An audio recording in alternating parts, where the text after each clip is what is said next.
আসসালামু আলাইকুম। কেমন আছেন সবাই? আশা করি সবাই ভালো আছেন। তো আজকে মেইনলি আপনাদের আমি দেখাতে চাচ্ছি যে মাইক্রোসফট এক্সেলে কিভাবে আমরা পাওয়ার কুয়েরি ব্যবহার করতে পারি। অলরেডি আপনারা হয়তোবা ইতিমধ্যে পাওয়ার বিআইতে পাওয়ার কুয়েরি দেখেছেন। পাওয়ার কুয়েরি মেইনলি ইউজ করা হয় ডাটা ক্লিনিংয়ের জন্য এবং ডাটার অটোমেশনের জন্য।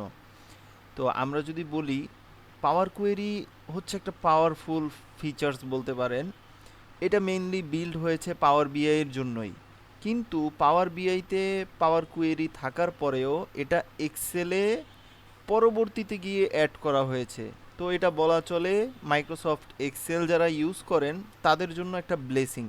কারণ কি, আপনারা পাওয়ার বিআইতে পাওয়ার কুয়েরি ব্যবহার করছেন, সেম জিনিসটা আপনারা এক্সেলেও পেয়ে যাচ্ছেন, যেটা আমাদের কাজকে অনেকটাই ফাস্ট করে দেয়।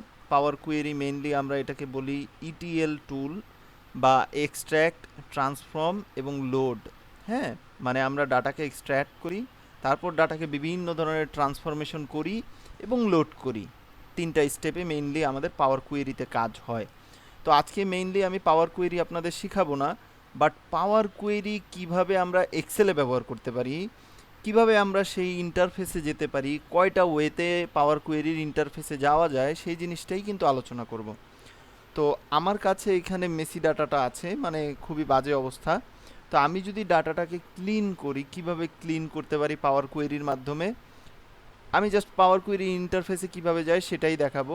কিভাবে ক্লিন করে জাস্ট কয়েকটা ডেমো দেখাবো। এখন আমার এইখানে যে ডাটাটা আছে সেটা আনক্লিন বলতে পারেন, রেডি না, একবারে প্রপার রেডি না, আমাদের রেডি করতে হবে। তো রেডি করার জন্য প্রথমত পাওয়ার কুয়েরিতে যাওয়ার একটা শর্ত, যখন আপনি ডাটাটা ওপেন করেন, একটা ওয়ার্কবুক ওপেন করেন, সেখানে এই যে শিটের মধ্যে ডাটা তো অবশ্যই থাকে, বিভিন্ন শিট থাকতে পারে। তো ধরেন আমার এই শিটে ডাটাটা আছে, যদি আমি ওয়ার্কবুক ওপেন করে তারপর আমি পাওয়ার কুয়েরিতে যাই, তাহলে অবশ্যই আমার ডাটাকে টেবুলার ফরম্যাটে হতে হবে। এটা হচ্ছে প্রথম শর্ত। তো আমি এটাকে সিলেক্ট করে আমি প্রথমে ডাটাটাকে কন্ট্রোল টি দিয়ে টেবুলার ফরম্যাটে করে নিচ্ছি। মাই টেবিল হ্যাজ হেডার, ওকে। এখান থেকে আমি ফরম্যাটটা রাখছি না, আপাতত নর্মাল ফরম্যাটই রাখছি। আমার ডাটাটা কিন্তু টেবিল ডিজাইনে চলে এসেছে। আমি যদি বাইরে ক্লিক করি, নাই, এখানে দেখেন টেবুলার ফর্মে চলে এসেছে। এখন আমি যে কোনো জায়গায় ক্লিক করতে পারি, করে আমি চলে যাব কোথায়, ডাটাতে। ডাটা থেকে ডাটা টাইপের মধ্যে একটা অপশন পেয়ে যাবেন, ফ্রম টেবিল রেঞ্জ। এইটাই মেইনলি হচ্ছে এক্সেলের মধ্যে পাওয়ার কোয়েরির ব্যবহার। আর পাওয়ার কোয়েরি একবারে আগের ভার্সনগুলোতে কিন্তু আপনারা পাবেন না অ্যাভেলেবেল। 16-র উপরে হয়তো বা আপনারা ইউজ করলে এখানে পাওয়ার কোয়েরিটা অ্যাভেলেবেল পেয়ে যাবেন। তো টেবুলার ফর্ম থেকে আমরা ডাটা ট্যাবে আসলাম, এসে ফ্রম টেবিল রেঞ্জে আমরা ক্লিক করে দিলাম। একটু সময় নেবে, একটু অপেক্ষা করেন। আমাদের মানে আপনাদের কনফিগারেশনের উপর ডিপেন্ড করে আসলে কতটা ফাস্ট হবে।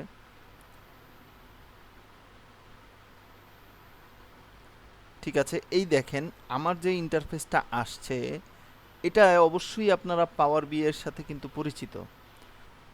তো আপনারা পাওয়ার বিআইতে যে জিনিসগুলো পাবেন পাওয়ার কোয়েরিতে, এখানেও অলমোস্ট 90 থেকে 95% কিন্তু সিমিলার পেয়ে যাবেন। সেম কাজগুলো আপনারা করতে পারবেন। দেখেন আমার ডাটাটা কিন্তু এখানে লোড হয়ে গেছে। তো আমরা পাওয়ার কোয়েরির এই যে পোর্শনটা, এটাকে আমরা বলি ব্যাকএন্ড। আমরা এই ব্যাকএন্ডে পিছনে কাজ করব। ফ্রন্ট এন্ড হচ্ছে আমাদের এক্সেলের ওয়ার্কশিট। আমরা এখানে যত কাজ করব এগুলোর ভিজিবিলিটি কোথায় দেখাবো, এখানে আমরা ব্যাকএন্ডে কাজ করব, এটার ভিজিবিলিটি থাকবে আমাদের এক্সেলের ওয়ার্কশিট। এই জিনিসটা মনে রাখবেন। তো দেখেন আপাতত আমি কিন্তু ক্লিনিং করে দেখাচ্ছি না, বাট কয়েকটা স্টেপ আমি দেখাচ্ছি যে কিভাবে করে। আমরা প্রথমে লোড দিলাম, ডাটাটা লোড দেওয়ার একটা ওয়ে এটা, টেবিল ফর্ম থেকে আমরা ডাটা টাইপে দেন টেবিল রেঞ্জ। এইবার এখানে কিছু ক্লিনিং আমরা করে নেই। দেখেন এগুলো যা আছে আমি সিলেক্ট অল দিয়ে দিলাম, দিয়ে আপাতত আমার এখান থেকে আমি সিলেক্ট অল অ্যান্ড আমি ট্রান্সফর্মে যাচ্ছি। ট্রান্সফর্ম থেকে আমি দিয়ে দিচ্ছি ফরম্যাট ট্রিম, এক্সট্রা স্পেসগুলো সরে যাক সবগুলো থেকে। এবার আমি দিচ্ছি ফরম্যাট ক্যাপিটালাইজ ইচ ওয়ার্ড, দিয়ে দিলাম ক্যাপিটালাইজ ইচ ওয়ার্ড। ওকে, একসাথে হয়ে গেল। এবার আমার ক্যাপিটালাইজ ইচ ওয়ার্ড দেওয়ার পরে আমার এই যে ইমেল, এটা তো ক্যাপিটালাইজ হবে না, এটা হবে স্মল। ঠিক আছে, আর এই যে পাওয়ার কোয়েরিতে যা যা করবেন সব স্টেপ কিন্তু এখানে থাকে সেম টু। এবার আমরা এটাকে লোয়ার কেস করে দিচ্ছি, ট্রান্সফর্ম থেকে করব, অ্যাড কলামে দিলে নতুন কলাম অ্যাড হবে। এবার রিপ্লেস ভ্যালু কিভাবে করে দেখেন, কিছু ডট কম আছে, কিছু আছে কমা দিয়ে কম। তো এই কমার পরিবর্তে আমরা ডট দিব। কিভাবে দিব, আমরা পুরো কলামটাকে সিলেক্ট করতে পারি, এখানে সিলেক্ট করে এখানে দেখবেন যে রিপ্লেস ভ্যালু, রিপ্লেস ভ্যালু করার জন্য অবশ্যই টেক্সট ফরম্যাটে থাকতে হবে, এটা বলার উদ্দেশ্য আছে পরবর্তীতে দেখবেন। রাইট ক্লিক করলাম, রিপ্লেস ভ্যালু, আমরা কি রিপ্লেস করতে চাচ্ছি, আমরা রিপ্লেস করতে চাচ্ছি একটা কমা। কি দিব, রিপ্লেস উইথ নাথিং, কিছুই থাকবে না, না ডট দিব, কারণ কমাটা সরিয়ে আমরা ডটের ব্যবহার করবো এইখানগুলোতে। ওকে, ওকে দিয়ে দিচ্ছি। আমার কিন্তু এখানে প্রবলেমটা কিন্তু সলভ হয়ে গেল, সব কমার পরিবর্তে ডট চলে আসছে। যেটা নাল আছে নালই থাকুক, সমস্যা নেই। এইবার আমাদের দেখেন রিপ্লেস ভ্যালুর ক্ষেত্রে কেন বললাম টেক্সট ফরম্যাটে থাকাটা জরুরি, আমি পুরো ক্লিন করছি না, জাস্ট কয়েকটা স্টেপ দেখাচ্ছি আপনাদের। এই যে আমাদের এটা হচ্ছে যে আমার কিন্তু অ্যামাউন্টের কলাম, তাই না? তো এটাকে যদি আমি প্রথমেই, এটা টেক্সটে আছে, এটা যদি আমি প্রথমেই আমার নাম্বারে বা কারেন্সিতে থাকতো, ধরেন এটা কারেন্সিতে আছে, তো এখানে কিন্তু এরর চলে আসে অলরেডি। বা যদি নাম্বার ফরম্যাটে থাকতো আমাদের হোল নাম্বার, আচ্ছা আমি এই স্টেপটা কাটি, কেটে এটা যদি আমাদের হোল নাম্বারে থাকতো তাহলে তাহলেও রিপ্লেস ভ্যালু কাজ করে, তবে টেক্সট ফরম্যাটে থাকলেই রিপ্লেস ভ্যালুটা বেশি কার্যকর হয়। অনেক সময় কিন্তু নেয় না রিপ্লেস ভ্যালু, মানে নাম্বারে থাকলে নিতে চায় না, এই জিনিসটা দেখি। তো আমরা এখান থেকে এসে রিপ্লেস ভ্যালু দিচ্ছি, টাকার পরিবর্তে শুধুমাত্র টাকা, হ্যাঁ টাকা যেখানে আছে পুরো কলামের মধ্যে আমরা দেখব টাকার পরিবর্তে আমাদের রিপ্লেস উইথ নাথিং। ওকে, চলে গেল। এইবার আর কি কি আছে, যে কমা আছে তাই না, কমাগুলো আমরা রিপ্লেস করব, রিপ্লেস ভ্যালু, শুধু কমাটাকে সরিয়ে আমরা নাথিং দিয়ে দিচ্ছি। ওকে, কয়েকটা স্টেপ পার। এবার আমার মোটামুটি এখানে ক্লিন হয়ে গেছে।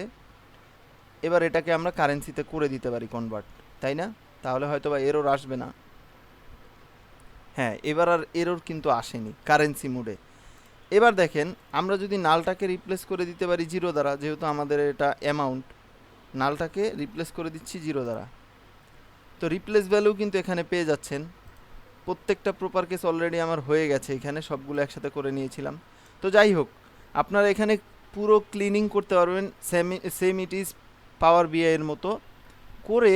দেন আমরা হোম থেকে যদি এসে লোড দেই, ক্লোজ অ্যান্ড লোড, এখানে দুইটা অপশন আছে। তো আমি এখান থেকে ক্লোজ অ্যান্ড লোড দিচ্ছি প্রথমে, close and load. Close and load দেওয়ার পরে খেয়াল করেন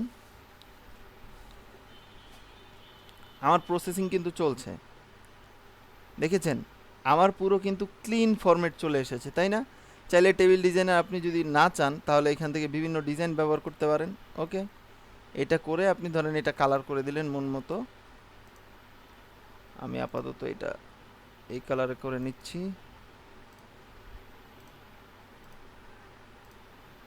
ঠিক আছে, আর এটা আমি ফ্রি স্প্যান দিয়ে আটকে দিচ্ছি যাতে আমি নিচে গেলে দেখতে পারি। এখান থেকে ভিউ ট্যাব থেকে আমরা ফ্রি স্প্যান এই সেলটা সিলেক্ট করা অবস্থায়। এইবার দেখেন হেডিংটা কিন্তু মুভ হচ্ছে না। তো এই যে আমার ডাটা কিন্তু ক্লিন হয়ে গেল আপাতত যতটুকু করেছি আমরা। এইবার যদি এইটা কিন্তু আমার কি সোর্স ডাটা, এটার উপর বেস করে এটা ব্যাকএন্ড থেকে যেভাবে ছিল এটা ব্যাকএন্ডে আমরা পরিবর্তন করে ফ্রন্ট এন্ডে আমরা পাওয়ার কোয়েরির মাধ্যমে এটা শো করেছি, তাই না? এখন দেখেন এই মেসি ডাটা, এটা তো আমার সোর্স ডাটা, এখানে যদি আমার নতুন কোনো ডাটা যুক্ত হয় তাহলে কি আমাদের আবার ক্লিন করা লাগবে? কপি করলাম, করে ধরেন এই ফরম্যাটেই উল্টাপাল্টা ফরম্যাটেই আমাদের ডাটা নতুন আসলো। আগে ছিল 111 পর্যন্ত রো, এখন হয়ে গেছে 130 পর্যন্ত রো, নতুন রো চলে এসেছে। এবার আমরা টেবিল 1-এ আসি, এসে দেখেন এটা আছে না, জাস্ট রাইট ক্লিক করে একটা রিফ্রেশ করেন তো দেখি, বুম, দেখেছেন ওই যে এলোমেলো ডাটা যেই ক্লিনিংগুলো আমরা ওইখানে করেছি সেম ক্লিনিংগুলো কিন্তু এখানে অ্যাপ্লাই হয়ে গেছে অটোমেটিক্যালি। তো আপনি যদি মনে করেন যে না কিছু একটা ক্লিনিং বাকি আছে আমার আবার কারেকশন করতে হবে, দেন আপনি ওই যে ব্যাকএন্ডে কিভাবে যাবেন, এখানে যাওয়ার জন্য এটা যদি ক্রসও হয়ে যায়, দেখেন এটা ক্লিক করলে কিন্তু আসতেছে না। কোথায় যাবেন? ডাটা, কুইরিজ অ্যান্ড কানেকশন, কানেকশনে চলে আসলে কিন্তু কানেকশনটা দেখাবে। তো এখানে আপনি ডাবল ক্লিক করলেই কিন্তু আবার আপনার এই যে পাওয়ার কোয়েরি এডিটরে চলে আসলেন। এখান থেকে যদি মনে হয় যে না আমার আরও কিছু ক্লিনিং করা বাকি আছে, তো আপনি এখানে চেঞ্জ করলে ওইখানেও কিন্তু সেমভাবে চেঞ্জ হয়ে যাবে, তাই না? এখানে চেঞ্জ করলে ওইখানে চেঞ্জ হয়ে যাবে। দেখেন এখানে ঢাক আছে, তো এখানে যেখানে ঢাক আছে এখানে আমি ঢাকা দ্বারা রিপ্লেস করব। রিপ্লেস ভ্যালু আমি এখানে দিয়ে দিচ্ছি, এটাকে কপি করে এখানে দিয়ে দিলাম, একটা এ যুক্ত করে দিলাম, ওকে দিয়ে দিলাম, সবগুলো রিপ্লেস হয়ে গেল। এখন আর ঢাক থাকার কথা না, আমরা ক্লোজ অ্যান্ড লোড দিয়ে দিচ্ছি আবার। দেখেন এবার কিন্তু এখানে চেঞ্জ হবে, ঠিক আছে? ডাবল এ পড়ে গেছে হয়তো আমাদের, ও এটা তো ছিল, এর পরিবর্তন হয়ে গেছে। যাই হোক, ওইখানে যা পরিবর্তন করবেন এখানে কিন্তু সেম হয়ে যাবে। এখানে ঢাক কিন্তু আর নেই, ঢাকা দুইটা হয়ে গেছে। একটা যদি চাই আবার চেঞ্জ করে দেখি, আমরা যাব পাওয়ার কোয়েরি এডিটর,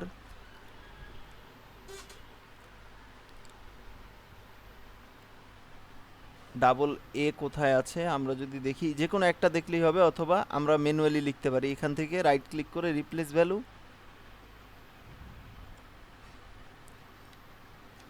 DHAKAA, ওকে। এটাকে আমরা কপি করে কপি পেস্ট এখানে দিয়ে একটা জাস্ট কমিয়ে দিচ্ছি, ওকে, রিপ্লেস হয়ে গেল। এবার ক্লোজ অ্যান্ড লোড দিচ্ছি, ডাবলে থাকার কথা না এবার, ওকে, লোড হয়ে গেছে। হ্যাঁ, তো আপনি সোর্স ডাটার মধ্যে যদি নতুন কোনো ডাটা আরও যুক্ত হয়, জাস্ট আপনি এখানে এসে রিফ্রেশ করবেন, অটোমেটিকলি কিন্তু ক্লিন হয়ে এখানে একদম ক্লিন ডাটা কিন্তু আপনি পেয়ে যাবেন। এইখানে এটা হচ্ছে সোর্স ডাটা, এখানে ব্যাকএন্ড থেকে আপনি যা করবেন সেটাই ফ্রন্ট এন্ডে এখানে আপনি লোড করে এসে দেখতে পারবেন। এটা হচ্ছে একটা ওয়ে গেল। এইবার আমরা দ্বিতীয় ওয়েটা দেখব যে কিভাবে পাওয়ার কোয়েরি ব্যবহার করা হয়। আমরা দেখছি দ্বিতীয় ওয়েটা হচ্ছে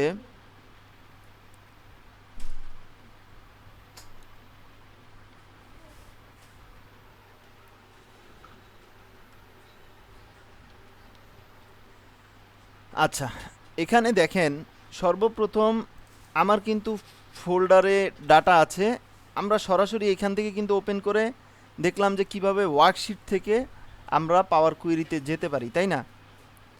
এখন আমাদের এই ফাইলে ঢুকে আমরা সরাসরি পাওয়ার কোয়েরিতে যাব না, আমরা এক্সেলটা ওপেন করি, ব্ল্যাঙ্ক এক্সেল।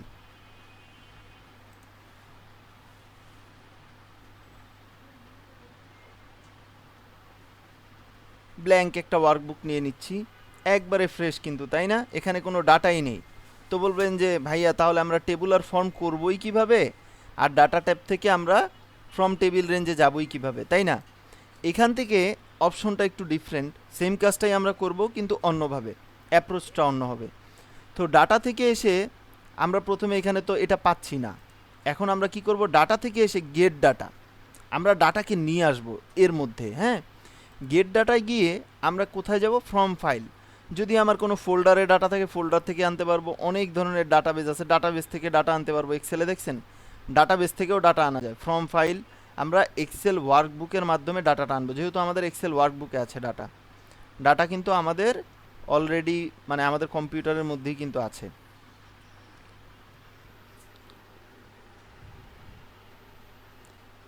আমরা চলে যাচ্ছি, কোথা থেকে ডাটা নিব জাস্ট ওকে দেখিয়ে দিব। আমরা এখান থেকে নিচ্ছি, এই ডাটাটা আমরা নিচ্ছি, ইম্পোর্ট দিব জাস্ট। এটা কিন্তু এখানে আসবে না, এটা সরাসরি পাওয়ার কুইরিতে গিয়ে ওপেন হবে। ডাটা থেকে গেট ডাটা যখন দিবেন এখানে আসবে না, ডাটাটা আসবে পাওয়ার কুইরিতে, ওই যে ব্যাকএন্ডে। এতক্ষণ আমরা শিটে ডাটা ছিল আমরা পাওয়ার কুইরিতে নিয়েছি, বাট এটা সরাসরিতেই আমার সরাসরি কিন্তু পাওয়ার কুইরিতে নিয়ে যাবে। দুইটা ডিফারেন্ট জিনিস। প্র্যাকটিস করলে হয়তো বা আপনাদের ক্লিয়ার হবে, একটু সময় নিচ্ছে।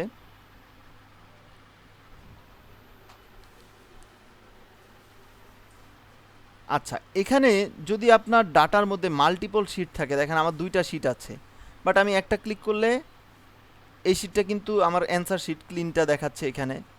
এখন এটা নিলে এটা দেখাচ্ছে। এখন একটা ওয়ার্কবুকে তো আপনার অনেকগুলো 10টা 12টা শিট হতে পারে। এখন যদি একাধিক শিট আপনার লোড করতে চান, সেক্ষেত্রে সিলেক্টেড মাল্টিপল আইটেম এটা চেকমার্ক থাকা লাগবে, তাহলে আপনি মাল্টিপল সিলেক্ট করতে পারবেন। আর যদি একটা চান তাহলে এটা বাদ দিয়েও একটা জাস্ট সিলেক্ট করেন, ডাটা ঠিক আছে। এখানে গিয়ে জাস্ট আমরা কি লোড দিব, লোড দিলে এই আনক্লিন ডাটাই কিন্তু এখানে লোড হয়ে ভিজিবল দেখাবে। আমরা লোড দিব না, আমরা ট্রান্সফর্ম করব। অবশ্যই আমার ডাটার কাজ করতে হবে, তাই না? ট্রান্সফর্ম দিচ্ছি।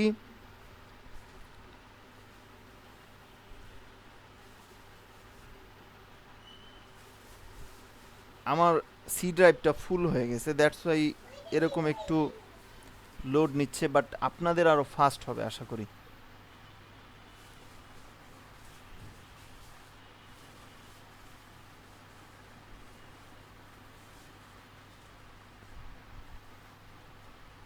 দেখেন সেমভাবে কিন্তু আমার ডাটাটা কিন্তু চলে আসলো, তাই না? এখন আমরা যদি চাই যে ডাটাটার মধ্যে আরও কিছু করব, ধরেন ক্লিনিং তো করব অবশ্যই। আগের মতো আমি জাস্ট ক্লিন করছি না, আমি সবগুলো সিলেক্ট করে জাস্ট ট্রিমটা করে দিই। হ্যাঁ, ট্রান্সফর্ম থেকে ফরম্যাট ট্রিম, আর হচ্ছে এটাকে আমি করে দিচ্ছি আপার কেস না ক্যাপিটালাইজ ইচ ওয়ার্ড। ধরেন একটা ক্লিনিং করলাম, আর কিছু করলাম না আপাতত। এইটা করে এখন আমি লোড দিব, হোম, ক্লোজ অ্যান্ড লোড। দেখেন লোড হচ্ছে কিন্তু।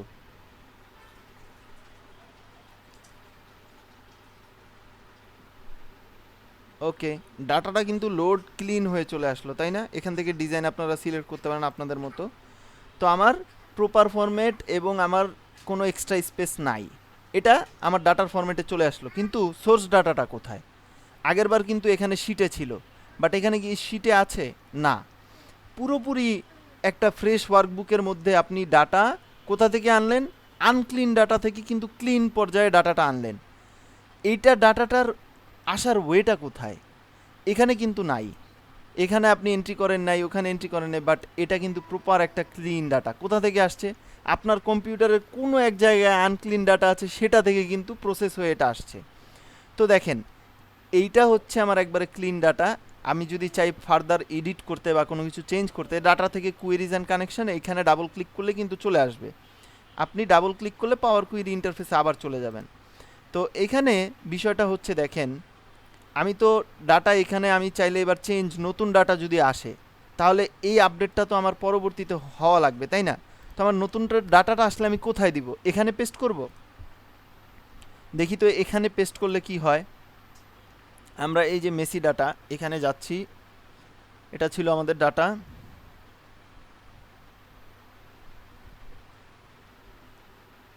এইটা হচ্ছে আমার আনক্লিন ডাটা। ধরেন কপি করছি, এখানে এসে যদি আমি পেস্ট করি তাহলে কি হয়? আমার কি কাজ হয়েছে? না, এক্সট্রা স্পেস কোনো কিছু কিন্তু চেঞ্জ হয় নাই। দেখছেন, কিচ্ছু হয় নাই। তার মানে এই টেবিলের সাথে টেবিল ডিজাইনে এটা কিন্তু ফর্মুলার সাথে কানেক্টেড না। তো আমার নতুন ডাটা যদি আসে, কোথায় আনতে হবে বলেন তো? হ্যাঁ, আপনারা ঠিকই ধরতে পেরেছেন যে এইটা যেহেতু আমার ফ্রন্ট এন্ডে ডাটা দেখাচ্ছে, আমার ওই যে সোর্স ডাটা কোন ফাইলে আছে? এই ফাইলে আছে না আমার? এটা কিন্তু আমার ফাইল। তো এই ফাইলের মধ্যে ধরেন আমার কিছু আরও আনক্লিন ডাটা কপি করলাম, সেম স্ট্রাকচারে কিছু আনক্লিন ডাটা নতুনভাবে এখানে যুক্ত হলো। তো কলাম হয়ে গেল আমার 150টা, রো হয়ে গেল আমার 150টা, তাই না? আমার 150টা রো হয়ে গেল। এবার দেখেন এই ডাটাটাকে আমি সেভ করে দিচ্ছি।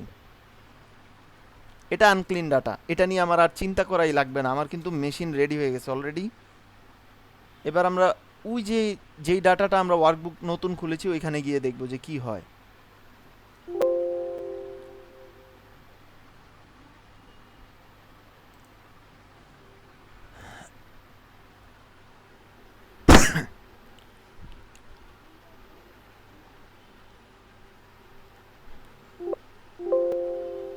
আচ্ছা, আমার এটা সেভ ফেলড হচ্ছে আপাতত। আমি এটা এক কাজ করি, যেহেতু এই যে ওয়ার্কবুকটা এটা নতুন ওয়ার্কবুক তাই না, এটাকে আমি সেভ করে নিই আগে। এটাকে সেভ করছি, ফাইল, সেভ দিস পিসি। ধরেন আমি ওই ফোল্ডারে নিয়ে যাই আপাতত। আপনারা যে কোনো জায়গায় কিন্তু রাখতে পারেন এটা। তো আমি এখানে রাখতেছি আমার কি ক্লিন ডাটা ভিউ, এটা দিলাম, সেভ দিয়ে দিচ্ছি।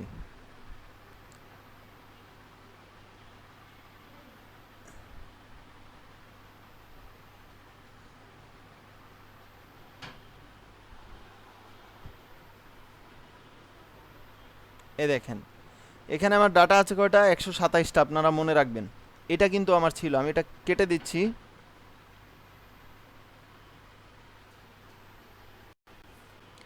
এবার দেখেন এখানে আমার ডাটা কিন্তু 150টা আছে। আমি এটা সেভ দিয়ে দিচ্ছি। দাঁড়ান এটা কেটে দেই, নতুনভাবে আনি, প্রবলেম হচ্ছে কোথাও একটা।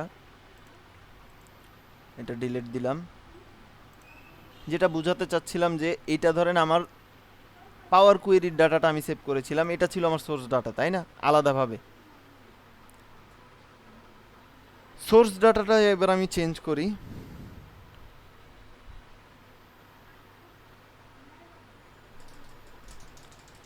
আমি এখান থেকে এসে কিছু ডাটা কপি করলাম, এখানে এসে পেস্ট করে দিলাম 146 পর্যন্ত তাই না। এবার এটাকে আমি সেভ করে দিচ্ছি। আমার ডাটা কিন্তু সেভ হয়ে গেছে তাই না। এবার দেখেন এটাকে কেটে দিলাম, জাস্ট ক্লিন ডাটায় চলে আসবে। এটা এইখানেই যে সেভ করা লাগবে বিষয়টা কিন্তু এরকম না, এটা আমি যেখানে খুশি ওইখানেই সেভ করতে পারতাম আমার মন মতো। এনেবেল কন্টেন্ট দিলাম, দিয়ে দেখেন 127টা আছে না। জাস্ট একটা রিফ্রেশ দিই তো দেখি।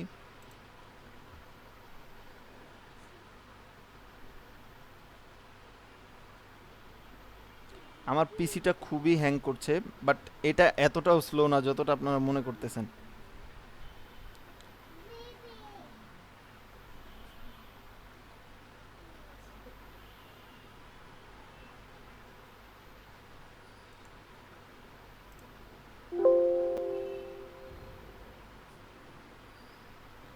ওকে, রানিং অলরেডি ব্যাকগ্রাউন্ড। এই দেখেন আমার কিন্তু 146টা রো হয়ে গেল। দেখছেন কিভাবে ডাটা কিন্তু অটোমেশন হয়ে গেল। ওইখান থেকে আমরা ডাটা এখানে নিয়ে আসছি, এখানে কিন্তু এক্সট্রা কোনো শিটই নাই তাই না। তার মানে আমাদের কোনো আনক্লিন জায়গায় আমি ডাটা রাখবো, এখানে আমার এসে ক্লিন দেখাবে, শো করবে, এটাও পসিবল। তো এটা হচ্ছে দুইটা ওয়ে পাওয়ার কোয়েরি ব্যবহার করার, এটা কমন ওয়ে। আরেকটা ওয়ে আছে পাওয়ার কোয়েরির ডাটা কানেকশন, মানে লোড, যেটা আমরা দেখেছি ক্লোজ অ্যান্ড লোড দেখেছি, ক্লোজ অ্যান্ড লোড টু কীভাবে কাজ করে সেটাও আমরা দেখব। তবে ওইটা দেখব পাওয়ার পিভট, বা ওই যে আপনারা পাওয়ার বিআইতে ডাটা মডেলিং করেছেন, ডাটা মডেলিং এবং এই পাওয়ার কোয়েরি একসাথে কানেক্ট করে কিভাবে আমরা অ্যানালাইসিস করতে পারি সেটা আরেকটা ভিডিওতে দিয়ে দিব। এই দুইটা ওয়ে আপনারা অন্তত জেনে নেন যে এক্সেলেও পাওয়ার কোয়েরি ব্যবহার করা যায়।